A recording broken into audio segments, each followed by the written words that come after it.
What is some of the feedback people have been giving you about what your songs do for them and how they move them? Well, you know, it ranges.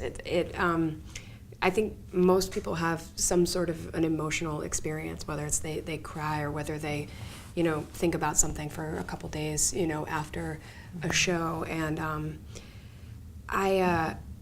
yeah, it's been interesting because, you know, as this is growing and taking shape, even as I was writing, you know, I've always been in a position where I've let myself figure it out in front of people, you know, whether choosing the songs or whether it's, you know, going to that emotional place. Like, this whole process has been very sort of public on purpose to sort of make myself uncomfortable and figure out how to grow through it. So I think that eventually I made a conscious choice to go as far in that direction as I possibly could, because that's, I think, what I've always had in me, you know, innately, was this sort of emotional effect on other people, even as a child, and as a singer, and as just like a little ball of energy that was just kind of running around. And so I decided to sort of just commit to that in a bigger way, starting in the, you know, last 6 months, I guess.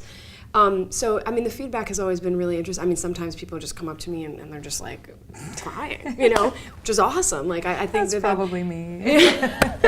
It's been like, you know, that I always think that that's a triumph. I mean, I know you don't want to go make people cry everywhere you go, but I feel like it's such a release.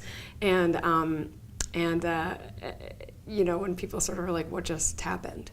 I love that kind of response too. It's like, I just went somewhere else, and I don't know where that was, and I maybe never was there, and I maybe will never be there again, but that was just another place. Definitely in the moment. Yeah, so it's been really, really good, especially in the last, you know, chunk of time, as I'm making a conscious choice to move further in this direction.